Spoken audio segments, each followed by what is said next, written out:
일각에서는 이준석 전 대표 이렇게도 얘기하는데 저희는 그냥 이준석 대표라고 불러보겠습니다. 이준석 대표가 뭐 당으로 다시 복귀를 할 수 있느니 없느니 뭐 말들이 많았는데 여기에 대해서 전국위원회 의장 서병수 의원이 확실하게 본인 차원에서 유권 해석을 했어요. 뭐라고 했죠? 네, 그 서병수 전국위원회 의장이 어제 3일 비상대책위원회 비대위 출범 시 이준석 대표는 자동적으로 제명 해임되는 것이다.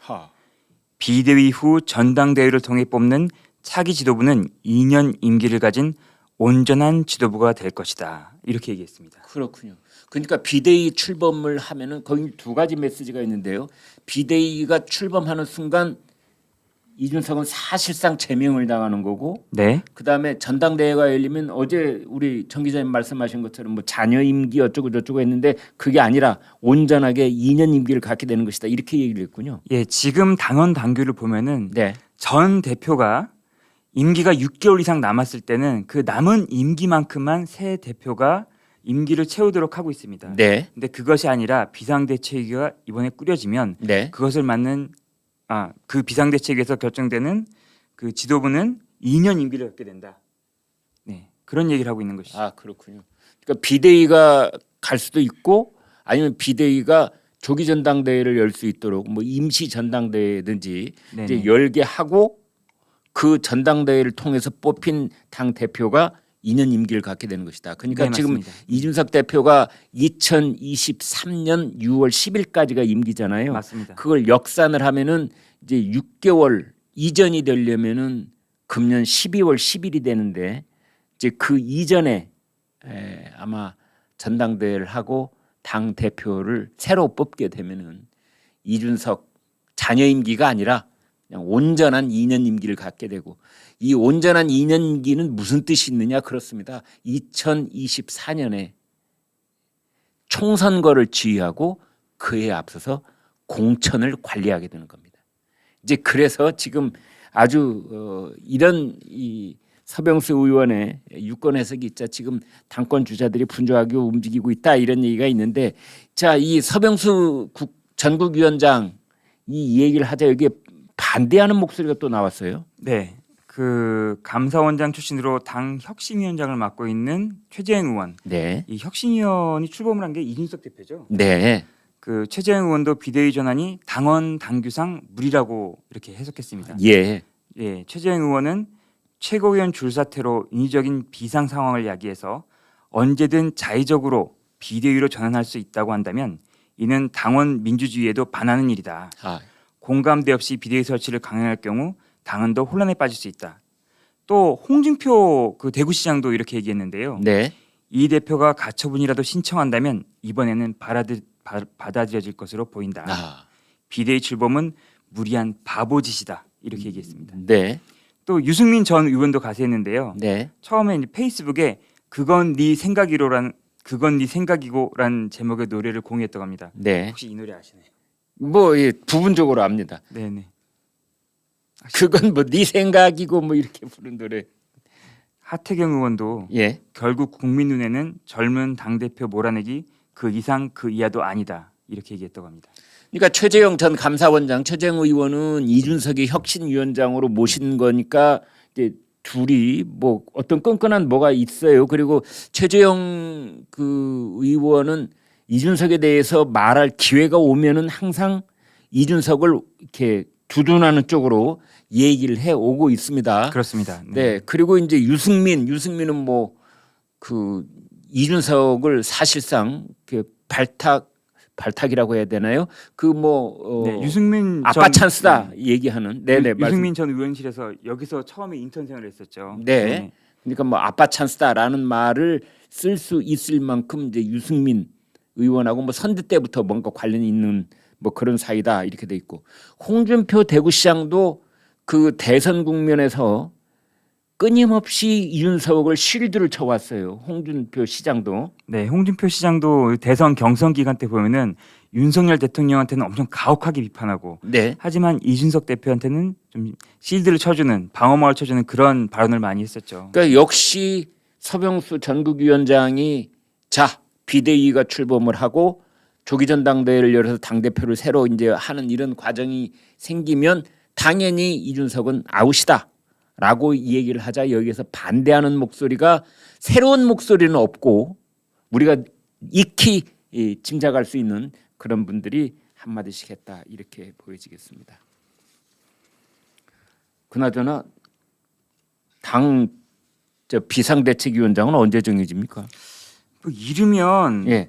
뭐 지금 당 비상대책위원장 빨리 정해야 된다 네. 이런 얘기가 나오고 있어요. 예. 그래서 9일 날 예.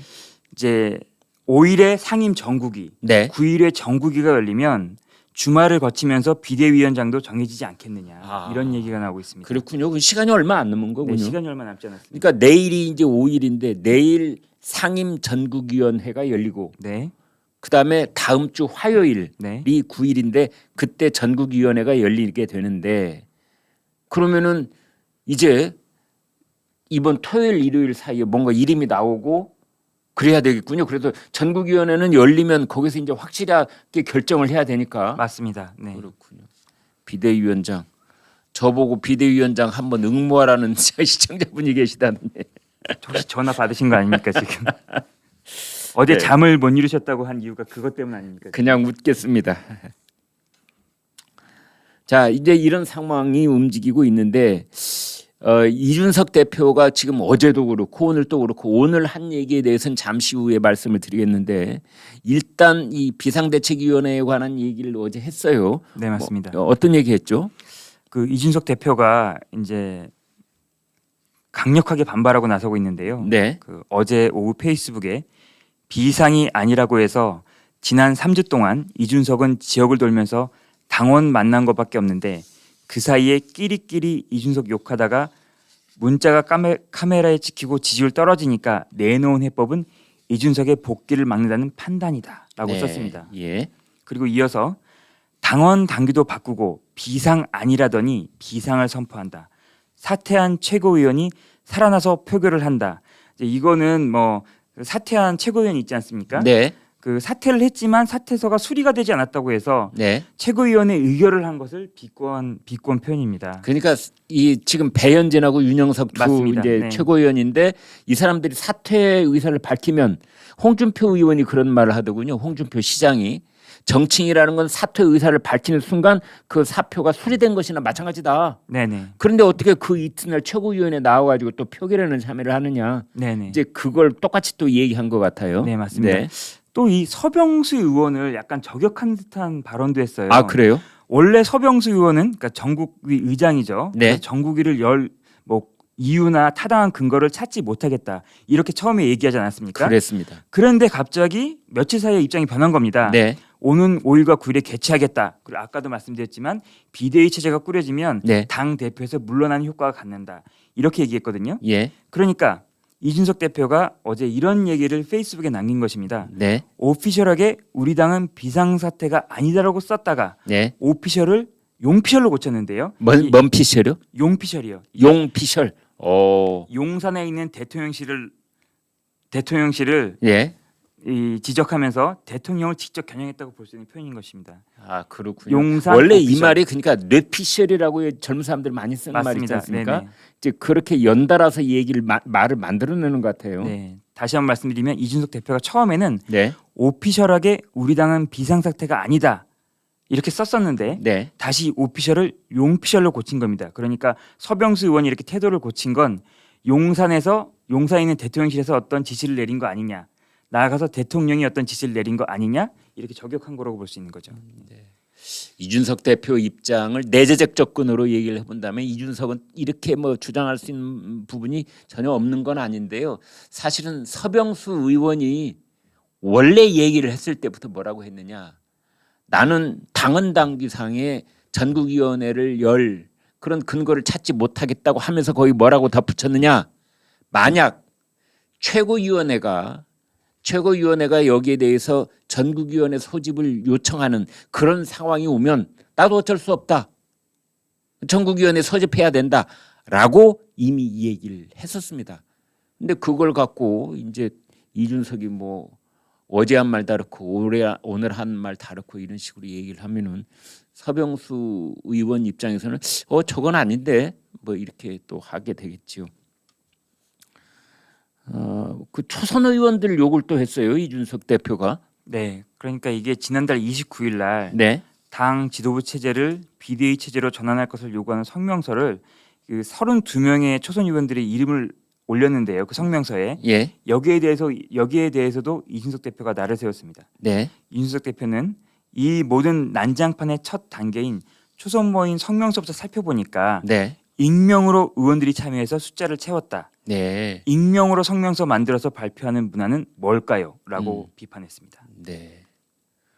뭐 목숨이 위협받던 일제 시대의 독립 선언서도 최소한 다 실명으로 썼다. 뭐 이렇게 또 독립 선언서까지 끌어들이면서 아무튼 이준석 요즘 머릿속이 복잡하고 매우 바쁜 것 같은데 그런데 한 가지 궁금한 건 저도 궁금합니다. 왜 실명으로 안 썼을까? 오늘 아침에 뉴스를 보니까 32명이 아니고 뭐 34명이다 이런 얘기까지 나오던데 왜 이 초선 의원들 그 국민의힘 초선 의원이 60명이 약간 넘거든요. 63명인가 그렇습니다. 그래서 이제 과반 이상이 그 이준석을 이제 비난하고 공격을 하게 된 셈인데 왜 익명으로 했을까요?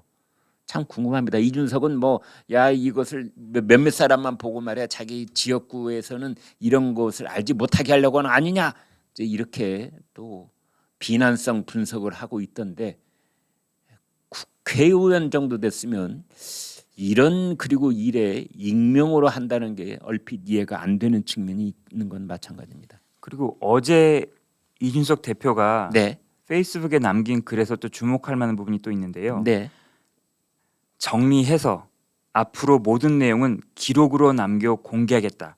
곧 필요할 듯해서 라고 썼는데요. 네, 곧 필요할 듯해서 어디에 필요하겠습니까? 그래서 사람들이 이거는 뭐 필요하다는 게 뭐냐?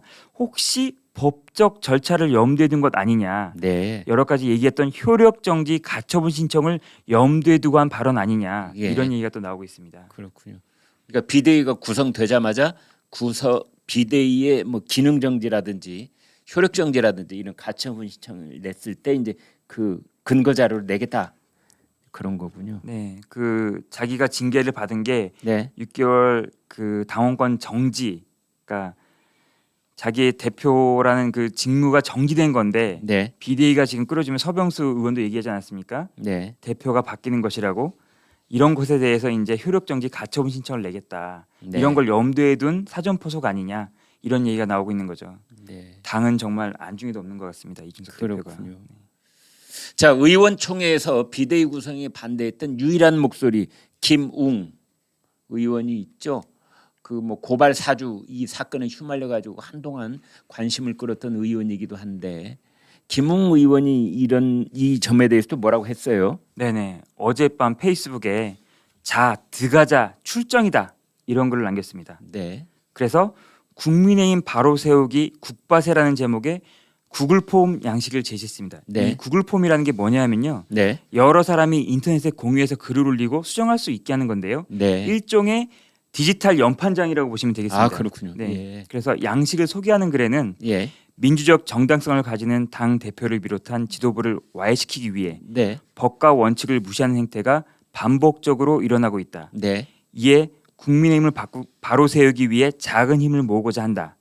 그동안 국민의힘을 보면서 느끼는 소감을 솔직하게 공유해 주시기 바란다. 이렇게 적었습니다. 그렇군요.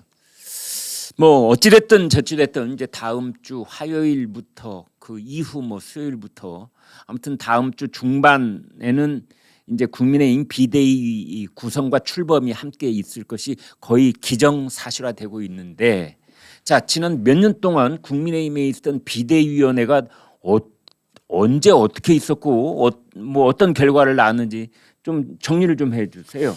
한 2011년 이후로 그러니까 약 10여 년 동안 네. 총 8번의 비대위가 꾸려졌습니다. 8번이나 돼요. 네네.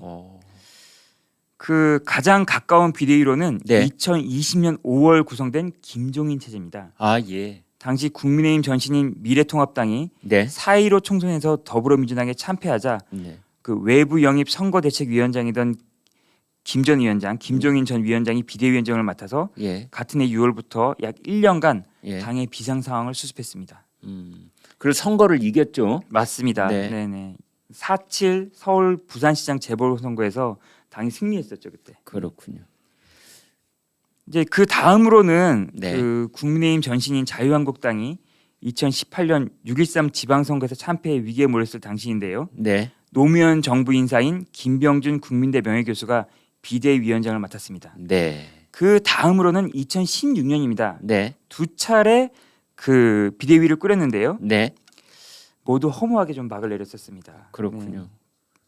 그 다음으로는 또 그 뭐 한 국민의힘 전신인 한나라당 새누리당 시절에 네. 김무성, 정의와 박근혜, 이완구 등이 비대위 체제를 했는데요. 네. 우리가 잘 아는 박근혜 비대위원장. 네. 이때 이제 선거의 여왕이라는 별명을 본격적으로 아, 그렇군요. 붙기 시작했는데요. 네.